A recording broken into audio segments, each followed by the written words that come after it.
Maximum 1000-2000 piece voter card পড়ে আছে। উনি বলছেন, পাশের বাড়ি একজন, উনি বলছেন যে ওনার বাড়ি এখানে ছিলেন না, এখানে কিছুদিন হলো এসছেন। উনি বলছেন যে উনি বিয়ালোরে কাজ করতেন। তা মেনলি হচ্ছে বিয়ালোরে কাজ যদি করে থাকে, তা যদি কার্ড চেঞ্জ হয়, কোনো নাম ক্ষেত্রে যদি ভুল থাকে, এপিক নাম্বারগুলো কিন্তু একই। এগুলো তো সন্ত্রাসমূলক কাজেও ব্যবহার হতে পারে। তা যাই হোক, যাতে প্রশাসনের উপর ছেড়ে দিলাম সুব্যবস্থায় কার্ডগুলো কী পরিপ্রেক্ষিতে ওনার বাড়িতে ছিল এটা জানার জন্য পুলিশ তদন্ত করুক যে কী বিষয় এটা পাওয়া গেছে। এগুলো সব যে পাড়া প্রতিবেশী আছে যারা সন্দেহ করছে বাংলাদেশও হতে পারে, কিন্তু বিষয়টা সঠিক আমাদের জানা নাই। এগুলো সকালবেলা দেখলাম মাঠে পড়েছিল, এইটুকুই। এ তো পূর্ব বর্ধমান লেখা আছে, কেতু গ্রাম তো দেখাচ্ছে তো তাই। চিনিসপুর মল্লিকপাড়া, বেশিরভাগ কার্ডে ওই একই জায়গায়।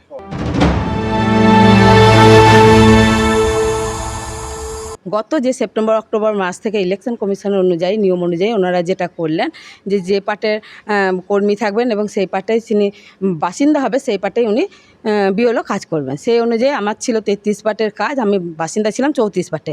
বিএলও কাজ যখন করতাম, কোনো কেউ হয়তো ফটো ইমেজ হয়েছে কি ভুল সংশোধনের বয়সের অথবা বাবার নাম মায়ের নাম বা নিজের কোনো কিছুর জন্য নতুন এপিক অ্যাপ্লাই করার পরে ওরা নতুন এপিক নিত এবং পুরনো এপিকগুলো আমাদেরকে বলা ছিল নিয়ে নেওয়ার জন্য। এবার সেগুলো আমরা ব্লকে জমা দিতাম এবং 25 টাকা করে ওনারা নিতেন, আমরা সেই 25 টাকা করে কালেক্ট করে দিতাম। তারপর থেকে যখন 25 টাকা নেওয়াটা ব্লকে বন্ধ হয়ে গেল, নিত না, কিন্তু বলতো পুরোনো কার্ডগুলো আপনারা নিয়ে নেবেন। যার জন্য আমরা পুরোনো কার্ডগুলো কালেক্ট করে রেখে দিয়েছিলাম।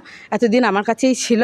যেহেতু বর্তমানে আমি আর 33 পার্টি বিএলও নেই, অন্য একজন কর্মী আছেন, উনি হচ্ছেন সালেহার বেগম।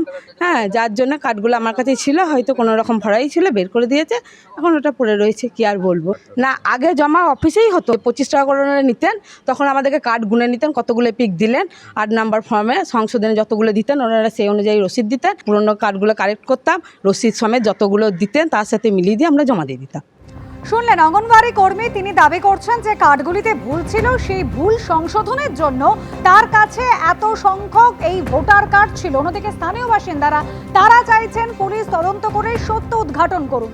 বিজেপি বিধায়ক জগন্নাথ চট্টোপাধ্যায় তার কি বক্তব্য শোনাবো এবার।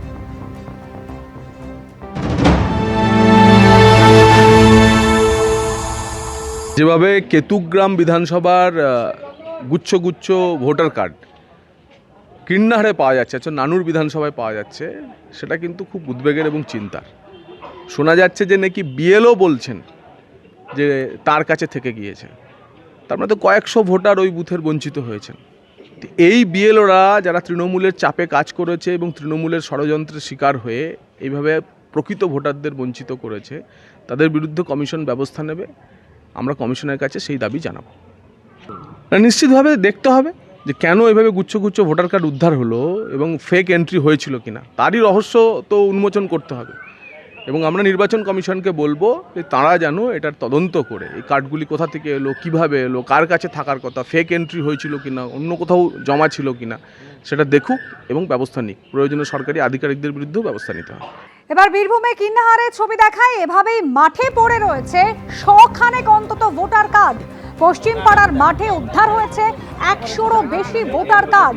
কার্ডগুলি পূর্ব বর্ধমান জেলার চিনিসপুর মল্লিক পাড়ার ভোটারদের, এমনই দাবি করছেন স্থানীয় বাসিন্দারা। কার্ডগুলি সংশোধনের জন্য আমার কাছে ছিল, দাবি করছেন এলাকার একজন অঙ্গনওয়াড়ি কর্মী। এই অঙ্গনওয়াড়ি কর্মীকে স্থানীয় বিএলও হিসেবে দায়িত্ব দেওয়া হয়েছিল, পরে যদিও বিএলওর দায়িত্ব থেকে তাকে সরিয়ে দেওয়া হয়, দাবি করছেন স্থানীয় বাসিন্দারা।